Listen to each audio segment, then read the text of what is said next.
And hi, guys. It is yet another episode of Casino Companions. All right. So, welcome back, guys. This is that our time to get out some coffee, put on your casino t shirt, and hang out and talk about what it's like to be a companion of a gambling casino goer. All right. So, if you're not a gambler, what's it like to hang out with somebody who does? All right. Presumably a spouse, but could be boyfriend, girlfriend, family member, whoever you hang, best friend, whoever you hang out with that likes to go to casinos. Um, so how can you be a better companion while you're doing that? That was a long-winded way to say welcome back, guys. So casino companions, that is what we do. We are the ultimate low-budget um, podcast. It's not a podcast, so we're basically a video cast because that's cheaper. All right, and you can always try to reach me, guys, at casinocompanions@gmail.com. Find me on Facebook if you want. Send me love mail if you like. Um, don't send me hate mail because I probably won't read it. And if you really hate this, don't watch it. I mean, come on. All right, so anyways, it's been a while, guys, since we had one of these. So um, I have been thinking of things I wanted to talk about, and uh, the one I came up with, guys, or the one that kind of immediately hit home was a topic which I've touched on already, and that is um, how to gamble as a companion. All right. So this is actually a big topic, but um, here's what we're trying to talk about. All right, that you as a companion are going to go to a casino, and we've already talked about some of the options of, all the things that you can do uh, as, a supportive companion, but also, of course, as potentially you have kids in tow or relatives in tow, people that need to be seen to. So there's all these activities that you can try to do that are associated with casinos, especially the giant resort ones. All right, so.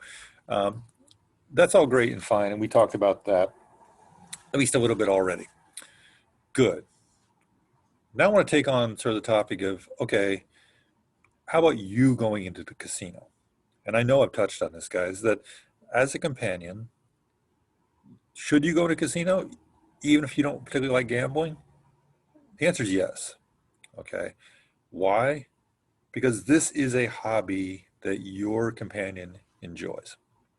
All right. So, as a good supportive companion yourself, you should at least participate a little bit, right? Um, have a mutual story you can tell. Doesn't mean it has to be the thing you love or the thing you want to do all the time, but there's nothing wrong with having common stories or at least a little bit of common interest, right? And you all know this. Um, it's that little bit of bonding thing, right? So, as a supportive companion, you do want to go into a casino and you want to be able to participate. And this is actually especially the case if we are talking sort of the local casinos, which we have talked about. So these are not the giant resorts, right? These are casinos which have fewer activities associated with them. All right. It may be really easy for you to get to them, but they don't have um, all these fancy amenities. So basically, it's gambling or nothing. So you as a companion, instead of just sitting there doing nothing for 3 hours, um, probably not making yourself happy and then being grumpy and then things just don't work out when you get back together with your companion and he gets grumpy or she gets grumpy. Next thing you know, it's turned into an argument and nobody's happy. So instead, okay, let us discuss how do you gamble as a companion. All right. So I'm going to preface this, guys, by saying that some of the stuff I'm going to say here, actually, most of the stuff I'm going to say here, is not good gambling technique. All right. So if you are a true gambler, just turn off right now because everything I'm going to say is not really relevant to you. All right. So if you are a person that likes to go to casinos and you spend, you have a big budget and you play, you know what you like to do, don't listen to me right now. Okay. Because the advice I'm going to give is not relevant to you. All right. And some of the advice I'm going to give is horrendously horrible in terms of, um, well, basically long term, you're going to lose money by what I'm telling you. All right. So don't, if this is your thing, definitely don't do what I'm saying. All right. So what do I mean though by saying you're going to gamble as a companion? Well, the answer is here are the things that I think you're concerned about. All right. So first off, I would say, and again, I'm reading this upside down and backwards. All right. So low budget. All right. So I'm assuming again that you're walking into this and you don't plan to spend tons of money on this. All right. That's not your goal.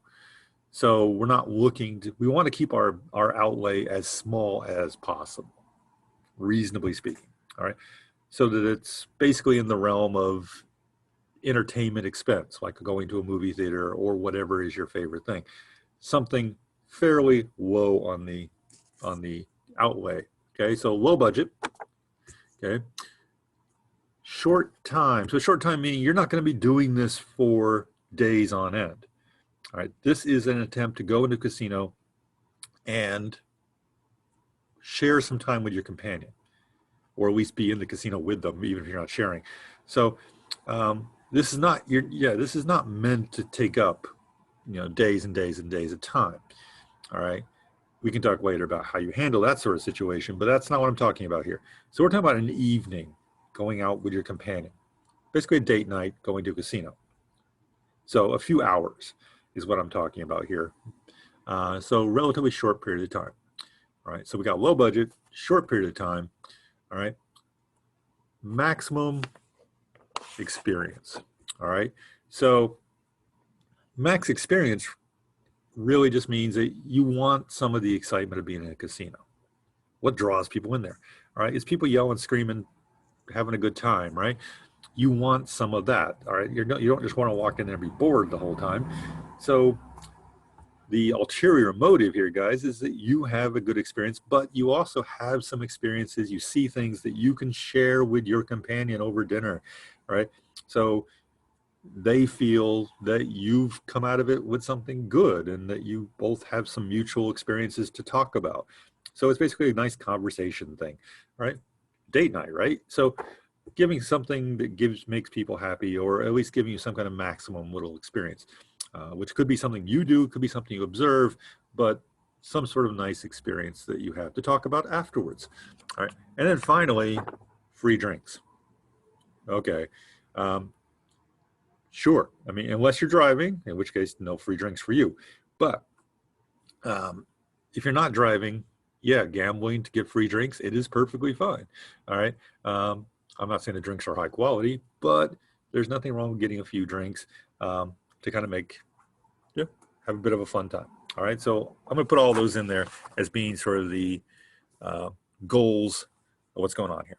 Okay, so keeping in mind these goals, here's what I'm going to recommend you try to do. All right, so number one, you are going to have to go in with a budget. All right, so you're going to need some money. How much? That depends on you. To some people, a small budget would be, hundreds of dollars. For me, it's $20, $40, I mean, ballpark. If you're trying to walk around with $5, this actually, even with $5, you can do okay, as I'll tell you. All right. But set your budget. All right. And then walk in the casino with that budget. That's just routine money management stuff for gambling in general. Don't walk in there thinking that you can spend as much money as you want, because you can lose count of how much money you've lost. All right, so instead, walk in there with a budget. All right, so you got your $20, $40, whatever it is, you got it. Good. Now, to maximize everything that's on my list here, I'd say there are basically two things you can do. Number one, there are a number of things you can do, but I'll divide them up into two categories here. Things that you do with your companion, things you do alone. Okay. With your companion. All right. Which is probably the ideal, right? Date night, right? So you want to spend time with your companion, your friend, whoever this is. You want to spend time with them and have a mutual experience. That is perfectly possible. All right. So here's what you're going to do. All right. It depends on what they like to do to some extent. Very often, of course, your companion is going to want to show off their favorite game. They're going to want to play their favorite game with you, right? So That is perfectly possible. We've already talked about some of that stuff. If it's a table game, some table games will let you basically sit there as a friend. It's not now because of COVID, but after COVID is over with, um, the odds are most, if it's not a busy night or a busy afternoon, um, very often the casino will allow you to stand with your companion and observe the game, all right, without actually betting. So there you go. And then they can explain the game to you and you can enjoy the game together. That's a wonderful experience. Nothing wrong with that. It's a beautiful thing. Um, and it can be exciting. All right. So that's actually one of the best ways to do it. I mean, that is absolutely the best in terms of low budget because literally you're just watching them play and you're kind of sharing it with them. That's wonderful. Um, Now, the casino may not like that, and sometimes they get a little grumpy about that. So you can also play next to your companion, um, and your companion can show you how to make some very low budget bets. Um, Now, this is a challenge, guys, because even pre-COVID, finding somewhere where you could bet only $5 at a time would have been a challenge. Um, so it's more likely that, especially now, that $10 is kind of on the low end, and it goes way up from there.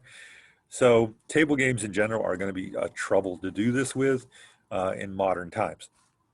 But it is possible to literally just stand next to your companion and play, um, following kind of their instructions or following your own personal strategy, whichever makes you happy. Um, and that's another way to do it.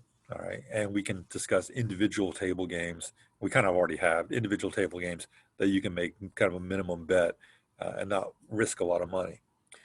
So that's one way. If you're walking with a budget of $40, you can run through that very quickly on a table game. All right, I'm just going to warn you that it may not last long on one of these table games because it's just the very high minimum bet that you have to make. But that is perfectly possible. So both of those, you were sharing that time with your companion. That's wonderful, and it doesn't necessarily have to last that long, so it's okay. Um, so that's one option. Table games, staying with that theme, gambling with your companion. Um, Slot machines. Um, Nowadays, because slot machine makers have actually caught on to this whole thing about mutual gambling or a gambling as a couple type thing. They've caught on to that. All right. So if you walk around the casino, you will find slot machines where they have a very large seat. It's basically a bench. And so two people, even three people can sit there together. All right. And play the machine together. So I actually do this fairly often. It's kind of routine that one of our gambling trip on a typical gambling trip for us, we will sit there and play one of these machines for a while. Um, Not for very long, perhaps, because my companion is not a slot machine player really, and neither am I. But it's fun to play a game together. All right, and you can both cheer on the game, um, and and you're sharing the experience. Again, a wonderful thing. Relatively low budget in the sense you're playing a slot machine. Um, we'll talk in a few moments about how to keep that relatively low. Um, and yes, while you're doing that, you can ask for free drinks. Okay, so you can share some cocktails or wine or whatever makes you happy. Um, and yes, if you hit one of those bonus rounds, you get to share the excitement with your companion. Uh, I think those are great. Um, it's a way to enjoy the experience together. It's not going to be a long-term thing. So again, the short time thing comes into play here. These are not, for the most part, games that you're going to want to play for hours and hours and hours, um, but they are good for a relatively short span playing together. Okay, so those are two things I would advise. It's also possible, kind of along with that, that you can, again, in the slot machine area, just find two machines next to each other because very often in our rows, pre-COVID, I know. So once we get back to out of COVID, you can usually find machines that are next to each other that seem interesting. All right. And so your companion plays one machine, you play the machine next to them. All right. And you kind of cheer each other on as you play. Um, that can also be fun. All right. It can be a lot of fun. And that actually gives you a bit more flexibility because you can play slot machines or you could play video poker together that I'm going to get to in a moment. So um, that's a great way. And then you can comment on each other's play and what's happening, hopefully without getting into any arguments. And at the same time, you get to observe all the people around you. So that can be great fun. All right. So all of those, I actually encourage you to try to do at least at some point. Now, your companion probably is not going to want to do that for the entire trip. All right. I'm just going to warn you. They don't mean to be offensive, but they're gamblers. They're not putzers. Like that to them, doing this kind of experience is a putz.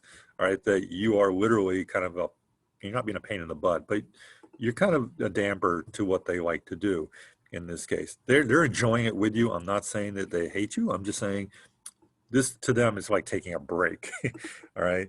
So they're doing it to share with you. That's wonderful. And I'm sure they love it, but this is not how they're going to want to spend their entire evening. So don't plan on it taking the entire evening to do that kind of experience. All right. But it is great to do that for, a short period of time, 15 minutes, half an hour, whatever. Do that together. Okay. So those are your together things. Beautiful, wonderful. Now, what about non-together things? So your companion wants to go play this table game. The budget's way too high. You just can't do it. All right. So, and they're not going to let you sit there and watch. Okay. So what do you do with your time? All right. Again, you can just go sit somewhere and read a book. That's okay. I've done that. But that doesn't kind of meet our goals of any of this stuff like max experience. And you're not really getting anything that you can like talk about afterwards. All right. So um, if you're going to gamble as a companion, here's what I'm going to tell you to do. And this is going to be the advice that any real gambler is going to scream and yell at you and tell you that my advice is horrible, because it is. All right. But it meets these rules. So, especially low budget. So what you're going to do, all right, is you have two choices. You can play slot machines or you can play video poker. Of the two, video poker is probably the best in terms of low budget. All right. But you can do either one, depending on your personal like and your own personal feelings on these games. Slot machines. So here's what you're going to try to do. You're going to try to wander around the casino and take your time. Do not rush. Wander around the casino. Just that whole walking around thing, you get in your exercise, and you get to see things and see people. You can actually get a lot of stories to tell just by walking around the casino. Um, so walk around the casino, and what you're looking for is a certain kind of slot machine. Now, I'm not going to say it's a certain kind in terms of what it looks like. I mean, there's certain games that fit this, and maybe I'll talk about them sometime. But um, what you're looking for is a slot machine which has a low denomination. All right. Usually pennies. All right. Maybe nickels. All right. So somewhere on the machine is going to say 1 cent. All right. Maybe 5 cents. All right. That's the coin that you're supposed to be putting in to play the game. All right. So technically, a penny slot machine means you can play for 1 penny. They don't usually work that way, but you know what I mean. So that's the denomination for the machine, at least. All right. So you're looking for that. You're looking for low denomination. Stay away from anything that says dollars and like no, no, no, no, no, no. We're not going there. Your money's going to be gone in like seconds. Don't do that. So no. Find a low denomination series. And this is actually really easy in modern casinos because they have tons of them. Okay. So you found those. Great. Now what we're looking for is one which has a small minimum bet. Now, here's where it does get tricky. That when you're wandering around, the machine will say it's a penny slot, that it only costs a penny to play it. Maybe. But the reality is that these penny slot machines, especially nowadays, they play what's called multi-line. All right. So what they mean is the little symbols that come up on all the dials. All right. If you're playing one line, it is one thing across the screen. And usually they'll show you where it is. It's like directly across the screen. So you only get credit for the symbols that appear on that line. And all the other space on the screen is just garbage and you don't know it. All right. So technically, yes, you can sit in front of the slot machine and play for 1 penny sometimes. by hitting the one credit button and then hitting play. You can do that. But in that case, only the single line across the screen counts. The rest of the symbols don't matter at all. What most swap players will tell you you have to do is actually activate all the available lines. So they have all kinds of diagonals and squiggles, okay? Which means if you get any weird combination of symbols anywhere on the screen, you're probably going to win something.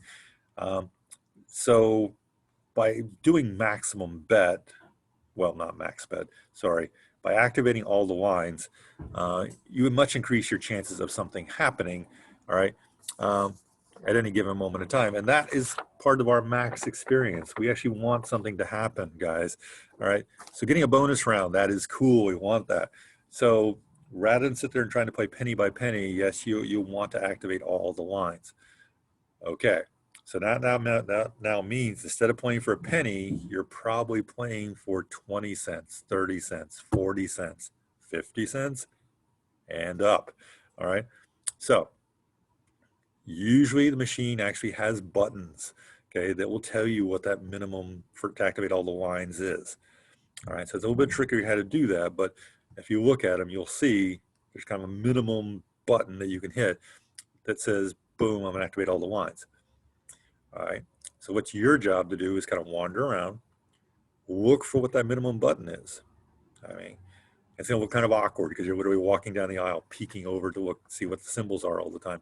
But because it's usually like in front of you, like where your computer keyboard is now. You've got the screen, and right underneath is usually where they hide these buttons. All right. So you're looking for this button, and what you're doing is you're looking for, again, low budget. You're looking for a small number. All right. So we're looking for a machine that takes 20 cents, 30 cents, maybe 40 on the top end to activate all the lines and allow you to get bonuses too, because some machines don't let you have the bonuses unless you activate all the lines. All right. So that's what we're looking for. Once you find that machine, that's what you're going to play. You're going to play activate all the lines. Okay. So you'll be betting 20 cents, 30 cents, 40 cents, whatever that is. You're going to be playing that button, all right? And you're just going to sit there and play for that. Your goal, again, meeting our things, is to maximize your experience. You're hoping to hit a bonus round, right? You're hoping you're going to get those special symbols that will light up and the machine will go crazy and you'll get some sort of crazy bonus round thing that will happen. Right there, you are maximizing experience. You get all the excitement, right? And you now have something to tell your companion that you can talk about. Now, the reality, guys, playing this way, you're never going to be swimming in money, all right? That even if you hit like a super duper bonus round, you're probably looking at maybe $20, maybe $30. That's a lot of money compared to what you put in, okay? So you were betting 30 cents and now you're getting $40. I mean, that's actually pretty impressive given what you started with, but it is not, you're not like going to be swimming in cash and like running around trying to buy everything in the stores. But you had fun, you had some experience, and you got something to talk about. That is our criteria.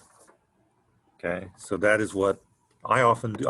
I often do it when I'm going to play alone, is I look for those kind of machines. All right, and that's kind of where I go. And yeah, I've had those times. I've had this incredibly great run, and I walked away from the machine. I started with $20 in the machine, and I walked away with 60, and that was a big win. All right, for me, that was a big win, but it was something to talk about. Okay, that is option number one, is to do slot machines. Option number two is to play video poker. If you're comfortable playing video poker, it's a great game to play. What you're going to do as a companion trying to meet all these criteria is you're going to go into the video poker. Usually video poker machines all get thrown together. So there's usually, if you find one, you've usually found 20 or 30. So to play your video poker, you're going to walk around again, walk around, look at all the machines. because the machines are not all equal. Some of them are these multi-game machines which have different, those are even great. They have like 5, 10 games they'll play on the same box. Okay, but you're going to have all these games to look at. What are you looking for? Okay, what you're trying to avoid are machines that require large bets because we are on a low budget. So we are again looking for low denomination. Now, on a video poker machine, low denomination is usually 5 cents. There are a few penny machines. They are very rare, and they often are weird options. You don't want to do those. So usually a nickel is about the lowest you're going to get. You can do this with a quarter too, but a nickel or a quarter is what you're looking for, that kind of denomination machine. Cool, you look for those. Then you're looking for the most basic game of video poker. So we don't want anything fancy. We don't want multi-lines, okay? If you walk up the machine and it's showing like 3 lines of cards or 10 lines of cards, no, you don't want that. No, because that's not going to meet these criteria, okay? You're also trying to avoid anything which seems to have any weird options. So if it has like this thing that if they have advertising on the top that says they have this fancy prize wheel you get to spin, or anything like that, or rolling dice things or whatever it's going to be, you're avoiding those because usually they want you to pay extra for that option, right? So that again defeats your low budget option. So you're going to avoid those. You're looking for everyday, basic, boring video poker. So it's usually going to say jacks or better. If you're getting really funky, you may say joker poker. That's fine. Okay. Maybe deuces wild, which is kind of crazy, but you can do that. You're basically looking for that kind of basic video poker. Single lines, so single set of 5 cards across the screen. That's what we're looking for. Okay, nothing fancy, no crazy options. All right, here's where I'm going to give you the advice, which any video poker player is going to scream about, okay? You're going to sit in front of this machine. Let's just say it's a nickel machine. You're going to put your money in. Cool. You're going to bet 1 credit. You're literally going to be betting 5 cents. Now, if we're talking time burner, like you want to sit in a casino for a long time, okay, and enjoy the experience and get free drinks, there we go. This is like the ultimate. You are going to sit there playing 5 cents each time. Now, and that's what you do. 1 credit, boom, hit play, cool, play the game. All right. Now, $20 or $40 lasts a very long time when you're playing a game like video poker for 5 cents a hand. And there's a chance you may hit a nice hand and actually come out ahead or at least close to even by the time you're done. All right. So it's a great way to stay in a casino for a long period of time on a low budget. Okay. That's why I advise it. Okay. And it does, of course, give you a chance both to you can have a great hand and have something to talk about, but it also gives you a chance to people watch. So stop, enjoy your free drink. Okay, so drink some of your drink and look around you and watch what's going on. You get to see things, all right? Things you can talk about later. So that's one that I've done. I advise people to do it. If you're in the companion position, it's a great thing to do. Now, why is it horrible advice? The answer is these machines, video poker in general, they want, to play the game correctly, you should be playing max coin or whatever the version is. Basically, you need to be playing at least 5 coin in, depending on the version of the game. So that would mean instead of playing 5 cents, you should be playing 25. Instead of playing 25 cents, you should be playing $1.25, because what happens with the royal flush, the very top line of the hands you can get. If you get that royal flush, there's an enormous jump in how much they give you if you're playing the correct number of credits, all right, which is usually 5, all right? So if you hit that royal flush and you're betting 1 coin, you're going to get a nice return. It's like 250, I think, uh, coins. I mean, that's a lot of quarters. That's cool. But if you were playing with the recommended 5 coin in, it's way higher than that. Okay. So now instead of, relatively, uh, what would be the word here? Instead of getting, let's say dollar. Okay. So we're paying a dollar. We're playing quarters. So instead of getting, um, so 5 coins in, so they're paying $1.25. All right. So you hit this royal flush. Okay. Instead of getting only 200 and whatever it is, 50, $75. So instead of getting only that, which is still a nice prize, instead they give you 1,000. You're like, whoa, that's a giant difference. Okay. And so video poker players will tell you that's why you must play all the time with that 5 coin in instead of one, is because if you hit that royal, you're going to be kicking yourself because of all this money you lost. But this is why I give you this advice, though. It's horrible advice if you're a gambler, okay? But it meets these rules. Play 1 coin. If you hit the royal, you don't have to tell anybody you're only playing 1 coin in at the time, okay? But it's still a great story. So in terms of playing for a long time and not losing money, playing 5 coins in, you burn through a lot more money really fast. So instead, spread it out, play 1 coin. All right. Horrible advice unless these are what you're trying to do. All right. So guys, that was my little kind of lecture for today. As always, go out there, be the best companion you can be, obviously. Enjoy the casino. And yeah, I'll see you again soon.